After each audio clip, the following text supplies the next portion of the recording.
Bed বাড়ল Changrabandha block প্রাথমিক স্বাস্থ্য কেন্দ্রে। আগে এখানে 10টি বেড ছিল, নতুন করে 20টি বেড চালু হলো।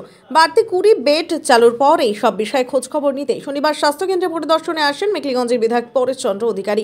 তিনি নতুন ভবনে চালু হওয়া নতুন বেডগুলি দেখেন, সেখানে চিকিৎসার জন্য ভর্তি থাকা রোগীদের সাথে কথা বলেন। পরেশবাবু বলেন, দীর্ঘদিন থেকেই এই এলাকার মানুষের তরফেও চ্যাংড়াবান্ধা ব্লক প্রাথমিক স্বাস্থ্য কেন্দ্রে বেড বাড়ানোর দাবির কথা আমাকেও জানিয়ে আসছিলেন। বিষয়টি নিয়ে আমি স্বাস্থ্য দপ্তর সহ সংশ্লিষ্ট দপ্তরে আলোচনা করি।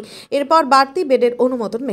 অবশেষে সেটা চালু হওয়াতে আমারও ভালো লাগছে। মেখলিগঞ্জের বিএমওএইচ ডাক্তার অম্বুজ কুমার ঠাকুর বলেন, চ্যাংড়াবান্ধা ব্লক প্রাথমিক স্বাস্থ্য কেন্দ্রে নতুন করে আরও 20টি বেড চালু হয়েছে। এ নিয়ে কি বললেন ওই স্বাস্থ্য কেন্দ্রের চিকিৎসক ডাক্তার উত্তম কুমার রায় এবং বিধায়ক পরেশবাবু, শুনুন। হ্যাঁ, দীর্ঘদিনের এই এলাকার মানুষের দাবি যেখানে 20 বেডের হাসপাতালটা চালু হোক। গতকাল খুব তড়িঘড়ির মধ্যেই সেটা চালু করেছেন এলাকার স্বাস্থ্য আধিকারিকরা। তো আমরা চাইছি আরও কিছু কাজ বাকি, যে কাজগুলি অবিলম্বে করা খুব দরকার। আজকে তার তালিকা তৈরি করতে বললাম, যে তালিকাটা তৈরি হলে আমি ডিএম সাহেবের সাথে বুঝবো এই ব্যাপার নিয়ে কি করা যায় দেখি। হ্যাঁ, চ্যাংড়াবান্ধা হাসপাতাল ব্লক প্রাইমারি হেলথ সেন্টার, কিন্তু বাকি রাজ্যের সমস্ত জায়গায় ব্লক প্রাইমারি হেলথ সেন্টারগুলো 30 বেডের, কিন্তু এটা দীর্ঘদিন ধরে 10 বেডের হয়েছিল। এটা দীর্ঘদিনের জনগণের দাবি ছিল এটাকে বেড বাড়ানো।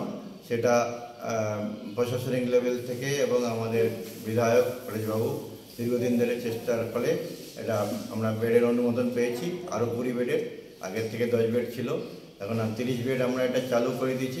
উপর থেকে প্রেশার ছিল তাড়াতাড়ি চালু করার জন্য আমরা গতকালই চালু করে দিয়েছি। আজকে আমাদের এলাকার বিধায়ক পরিদর্শনে এসেছেন, তাকে পেয়ে আমরা খুবই খুশি। তাকে পেয়ে আমাদের অনেকগুলো সুবিধা হয়েছে, কারণ গতকাল চালু করতে গিয়ে আমরা অনেকগুলো অসুবিধার সম্মুখীন হয়েছি। যেটা হচ্ছে বিশেষ করে কোমোড নিয়ে। বাথরুমের দুই দিকে মেল ফিমেল দুই দিকেই 2টো করে কোমোড দেওয়া আছে, কিন্তু এলাকার লোক, গ্রামের লোক কোমোড ব্যবহার করতে অভ্যস্ত নয়। তাই ওনাদের কাছে দাবি রেখেছি আমরা ওনার কাছে, যে অন্তপক্ষে একটা করে কোমোড চেঞ্জ করে যদি একটা বাংলা পায়খানা করে দেওয়া যায়, বাংলা প্যান্ট, ইন্ডিয়ান প্যান্ট করে দেওয়া যায়, তাহলে খুবই সুবিধা হয়। তাহলে যে যার মতন কেউ কোমোড ইউজ করবে, কেউ বাংলা ইউজ করবে, এটা একটা। আর সিস্টারদের বসার জায়গার ওখানে হাত ধোয়ার ব্যবস্থা নেই, সেটা ওনারা বলেছেন, সিস্টাররা, সেটা উনি বলেছেন দেখব। উনি বলেছেন যে আমি কোথা থেকে কি করা যায়, কোন ফান্ড থেকে কি করা যায় আমি দেখছি। আর বিশেষ করে ড্রেসিং রুম, যেটা বিল্ডিং নতুন তৈরি হচ্ছে, ড্রেসিং রুমটা আমাদের খুবই ছোট। ইমার্জেন্সি পেশেন্ট আসলে ওখানে দুটো লোক ঢোকার জায়গা হয় না। সেটাকে ওনাকে দাবি দেওয়া হয়েছে যে ওটাকে কিছু করা যায় নাকি। তো উনি বলছেন দেখছি, বাইরের দিকে এক্সটেনশন করে একটু ভেঙে, ওয়াল ভেঙে, জানলা ভেঙে এক্সটেনশন করে দিয়ে টিনের শেড দিয়ে কিছু করা যায় কিনা। তার সঙ্গে একটু ঢোকার রাস্তাটাও একটু চওড়া করতে হবে, এটা উনি বলেছেন। এবং বিভিন্ন জায়গায় যে অন্ধকার হয়ে আছে যে গাছপালার জন্য লাইটের ব্যবস্থাটাও দেখবে।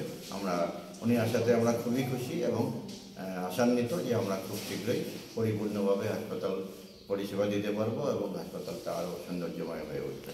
এখানে লাইটের সমস্যা ছিল, আর নতুন হসপিটাল চালু হয়েছে 20 বেডের, এখন ডাক্তারের সমস্যা, এই সম্বন্ধে বিধায়ক কি বললেন? হ্যাঁ, উনি বলছেন আমি দেখছি, উপরের সঙ্গে যোগাযোগ করছি, উপর মহলের সঙ্গে প্রশাসনিক লেভেলে যোগাযোগ করে উনি সর্বতভাবে চেষ্টা করেন। আমাদের গ্রুপ ডি সমস্যা আছে, গ্রুপ ডি এখন বর্তমানে 4 জন, আরও গ্রুপ ডি লাগবে। তো সেটা ওনাকে বলেছি, উনি বলছেন যে প্রশাসনিক লেভেলে কথা বলতে বলবেন, উনি আমাদের ডিস্ট্রিক্ট কথা বলবেন। তা আশা করি সমস্যার সমাধান হবে, আশা তো করছি। উনি মোটামুটি এলাকার বিধায়ক হিসাবে মাঝে মাঝে আসেন, আমাদের সুবিধা অসুবিধা শোনেন, মন দিয়ে চেষ্টাও করেন।